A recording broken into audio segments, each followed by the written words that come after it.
What's up, guys? Brian Fell Law Group PLLC here with your Florida Law Weekly Case Update. I got 3 cases for you, one of which is super interesting to me.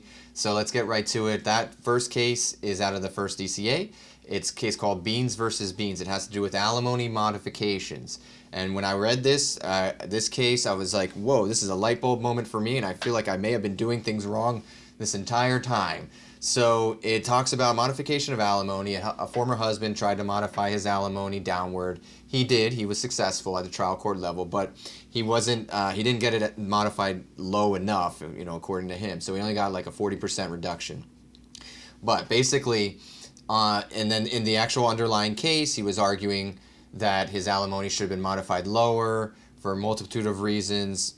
One of which was that under 61.08, which is the main alimony statute, he was saying that this new modification still left the former wife with significantly less income, significantly less net income than him. And so that's in the statute. And so he was saying, hey, look, you need to find exceptional circumstances to have an alimony award that leaves me with significantly less net income than my former wife. He was also arguing that the court wrongfully used his actual capital assets, considered his capital assets, and when determining his ability to pay not only the modified alimony but also attorney's fees. Not talking about the income from his assets, but his actual capital assets, that he had to actually go in and potentially would have to use his capital assets to help pay for the alimony. So at the trial court level, and even in the actual appeal, he wasn't even arguing what the actual appellate court, the first DCA, ended up finding. First DCA ended up finding that, hey, wait a minute, Mr. Former Husband, you've been traveling under the completely wrong statute. 61.08 applies only to an initial determination of alimony. It doesn't even apply to alimony modifications. Alimony modifications are under 61.14. Which, that's clear, yes, that's the alimony modification statute. But basically, the trial court was saying 61.08 does not apply in these situations. So you cannot rely on 61.08 as any sort of basis to modify your alimony. And now you think to yourself, wait a minute, but I always think in alimony modifications, you still consider the list of factors in 61.08 that the court considers.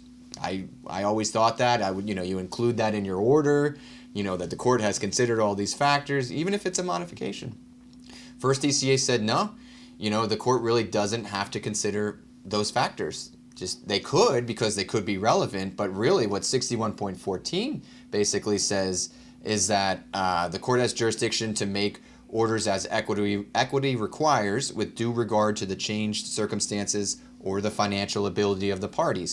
Kind of vague, intentionally open language that allows the trial court in equity to make modifications.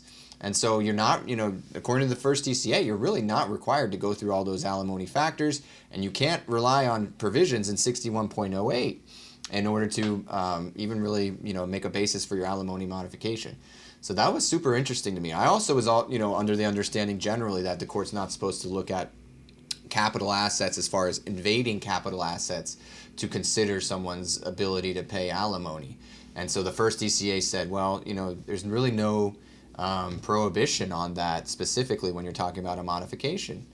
So, the first DCA really made a differentiation between 61.08, 61.14, final orders, final judgments. The courts want finality, and then modifications are a completely different ball game, so to speak. And so, it was also very interesting, the dissent pointed out that the parties didn't make any of these arguments. And so the first DCA majority court was really the only ones that were making these arguments. They were doing the appellant's job for him. So that was very interesting case. I suggest you check it out. Super interesting to me. So the next case is Garcia versus Yellow Cab Co. This is not a family law case, but it has to do with retainer agreements and discovery, and when can you get a fee agreement and proof of payments. So we may have cases, sometimes people have these where they say, I'm not giving you my fee agreement, I'm not giving you my retainer agreement, I'm not giving you proof of payments. Well, that's what happened with here the trial court entered a protective order, said that this is post-judgment collection proceedings, and said that the post-judgment plaintiff could not get the attorney's retainer agreement or proof of payments.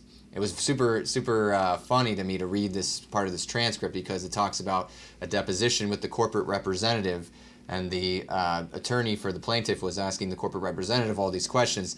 Corporate representative kept saying, I don't know, I don't know, I don't know. Who's the person with the most knowledge of this? I don't know. Who would know this? I don't know. Who would know who's paying your lawyer? I don't know. I don't know.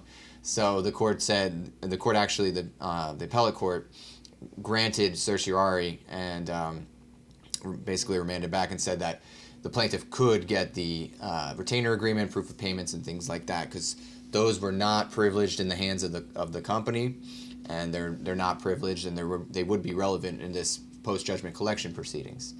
Last case is a case that talks about an administrative support order. This is Fernandez versus Department of Revenue. It's out of the 3rd DCA. And basically, I thought this was interesting because I've talked about this before, where if somebody is in a administrative child support proceedings from the DOR, the Department of Revenue, if they don't ask for a hearing, they may be out of luck. And so that's what happened again here. But I did like how the court, the 3rd DCA here, pointed out that even though the father was out of luck for this appeal, he still could seek an administrative modification of that final order. So the order is final. The child support order is final. He can't really dispute that. But he could still seek a modification under Section 409.2563. And he could also seek a superseding order in the circuit court. That's also under the same statute, 409.2563. So, there's still hope. He can't modify, he can't do anything about the actual order in the administrative proceedings, but going forward, he could still try to modify it or get a superseding order from the circuit court. All right, guys, that's it for this week. I hope you guys have a wonderful day. Today is my son's 4th birthday. I have four sons, and this is the 4-year-old's birthday, so happy birthday to Jackson. Take care, everybody.